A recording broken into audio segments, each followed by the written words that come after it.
Cinderella. Once there lived a poor servant girl. Her days were long and grueling, filled with the most tiresome and tedious chores: scrubbing floors, washing clothes, dusting shelves, and cooking meals. Cinderella, in rags on hands and knees, scrubbing the floor chores jobs. She was made to work from dawn until dusk, without a single penny in return for her long-suffering hardship. It was the most terrible injustice. You see, her mother had died, and her father soon remarried. But his new wife was a simply wretched woman, and she had, from a previous marriage, 2 equally wretched daughters of her own. They would tease the poor girl dreadfully each day. And one day, while she swept the cinders from the fire, they taunted her and chanted, "Cinders, cinders, sweep, sweep, sweep, in those rags in which you sleep. From this day your name will be Cinderella. He. Cinderella, servant girl, on stepladder, dusting the shelves. Horrible jobs, the 2 ugly, nasty sisters pulling faces, and, sure enough, from that day forward, the servant girl's real name was forgotten, and she became known across the land as Cinderella. She was a meek and mild-natured young lady. Despite years of torment from her wicked stepmother and beastly stepsisters, she did not once raise her voice to them or try to avenge them, nor did she wish them ill. She simply continued with her duties in the hope that one day, when she was older, she would escape and live the wonderful life of which she had often dreamed. One day came a knock on the door. Cinderella opened it. In front of her stood a small, rotund man dressed in royal regalia, carrying an important-looking scroll. Behind him stood 2 armored knights, flying flags embossed with the king's arms. The little man unrolled the scroll and began to read aloud. 2 armored knights, holding flags with man, wearing crown and royal clothing, reading aloud from a long scroll.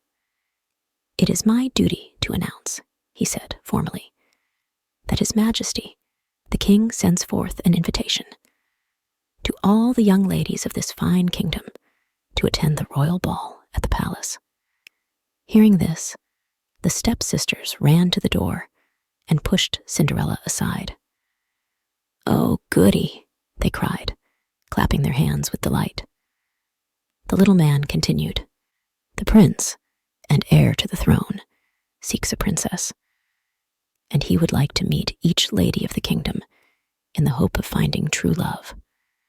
The palace doors will open at 8 p.m. this Saturday." The little man then turned, mounted his horse, and galloped off, followed closely by the 2 knights. The stepsisters closed the door and, not able to contain their excitement, let out an almighty shriek. The stepmother entered. "What is the meaning of all this hilarity?" she cried. "Oh, Mamma, we have been invited to the royal ball, and I feel sure that one of us will be picked as the new princess." "Of course you will," replied the stepmother, breaking into a hideous smile. "What prince would not want to marry my precious little munchkins?"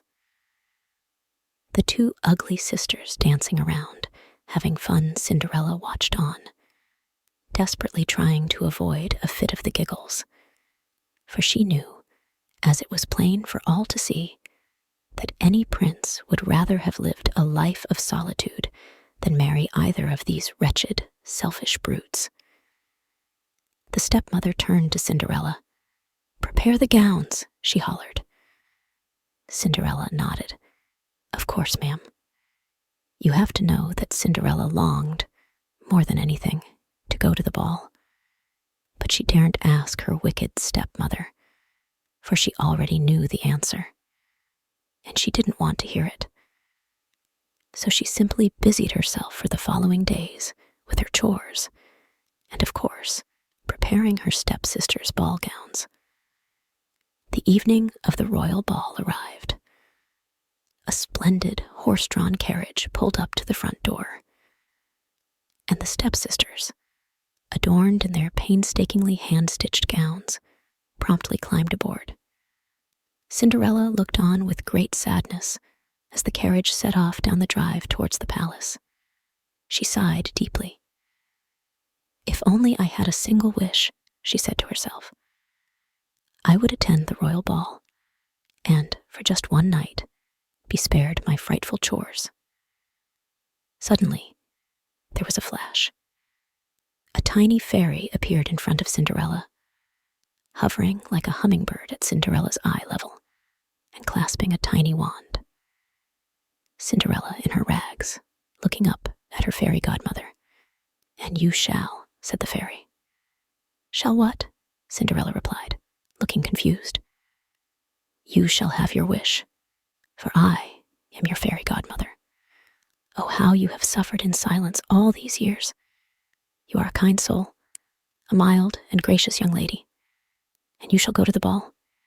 Your wish, my dearest Cinderella, is my command." Cinderella beamed. "Oh my," she exclaimed with glee. Then she stopped, and a frown came upon her face. "But I am not prepared, fairy godmother. My clothes are threadbare, and my shoes are tattered. I cannot possibly attend the palace like this."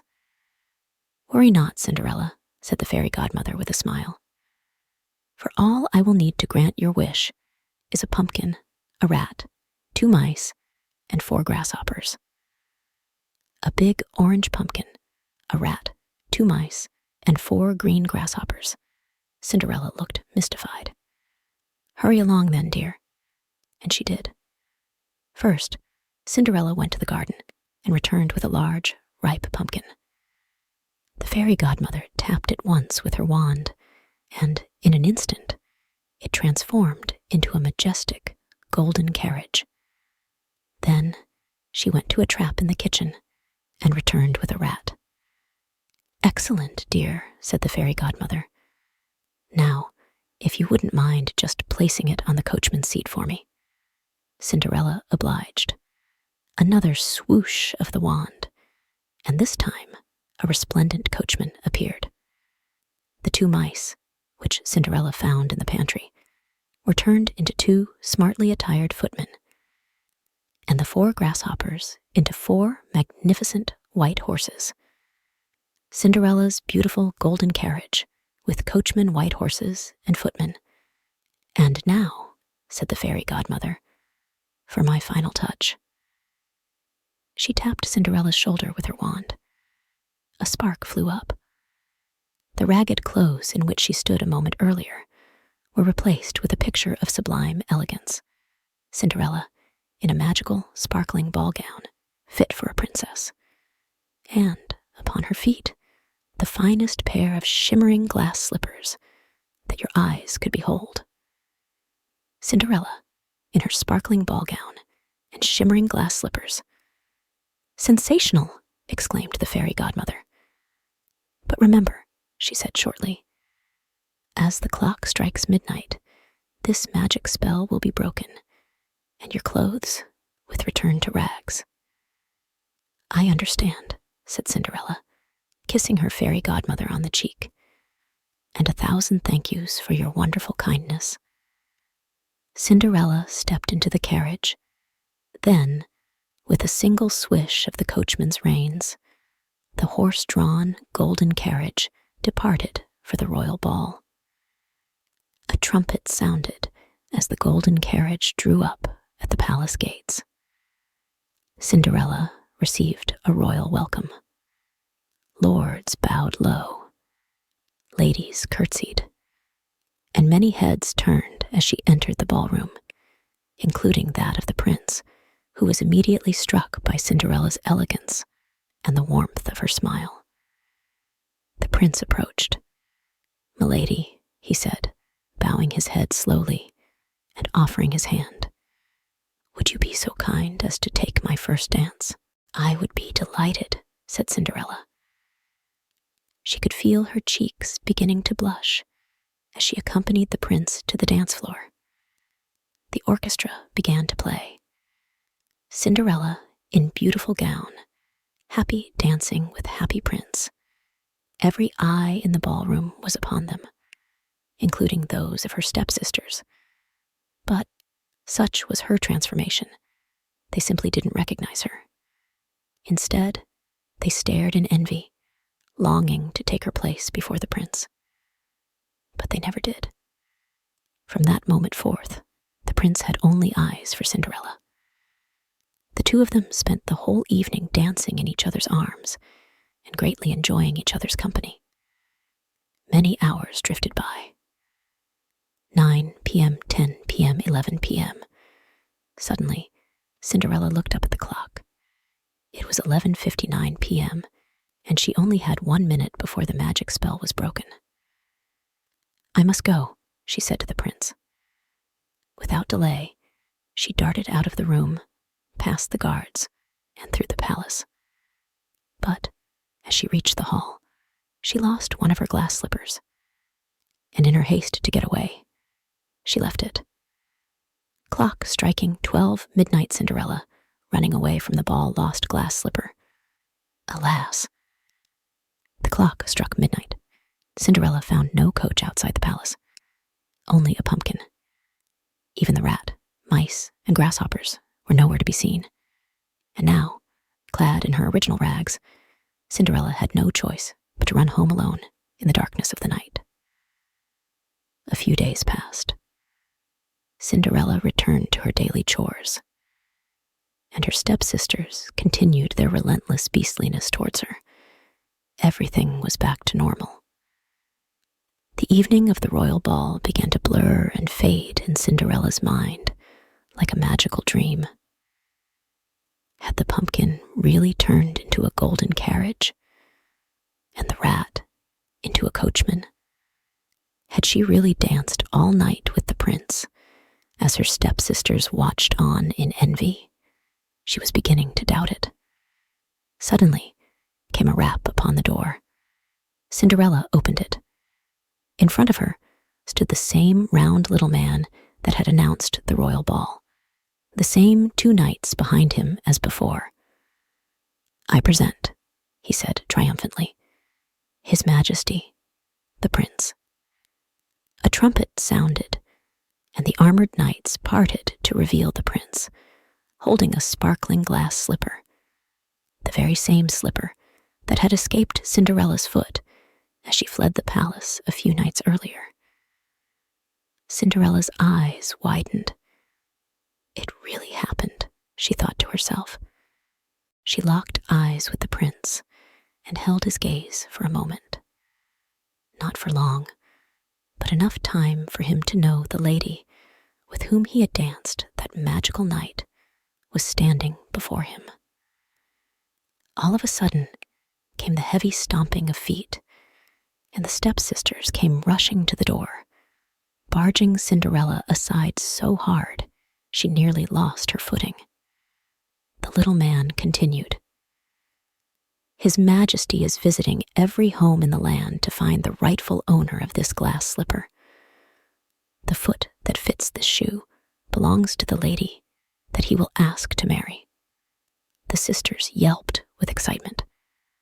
Now, at this point, the prince already knew that the sisters' feet would not fit the shoe, but he had not the heart to tell them. So, for the following 10 minutes, a quite ridiculous charade took place as the sisters, in turn, tried on the slipper. The first sister's foot was so wide that it barely made it halfway in. And, to avoid the slipper shattering under the pressure being exerted upon it, the little man was forced to intervene. First, ugly sister, struggling trying on glass slipper too small. The second sister had more luck. She eventually managed to compress her foot into the slipper, only for the sides of her foot to spill over the edges, like a river bursting its banks. Second ugly sister, struggling trying on glass slipper too small. Then came the turn of Cinderella. The sisters scoffed in unison at the mere thought of Cinderella, in her threadbare rags, trying on such an elegant shoe. The prince stepped forward with a knowing look in his eye, knelt down, and carefully slid the glass slipper on Cinderella's foot. The prince smiled. "A perfect fit," he said. Prince holding Cinderella's hand, helping to try on glass slipper. A perfect fit. Without a moment's hesitation, Cinderella reached into the pocket of her ragged servant's dress. Then, bending slowly forward, she placed the matching slipper upon her other foot. "A matching pair," exclaimed the prince with delight. "There is no doubt that you, Cinderella, are my one true love. I have not been able to stop thinking about you. Would you do me the grand honor of becoming my wife?" Cinderella looked upon her rags and then back to the prince. "I am but a poor servant," she said. "You are," replied the prince, "a princess in my eyes. And it matters not to me of the clothes upon your back, for we share something more valuable than the gold of 1,000 kingdoms."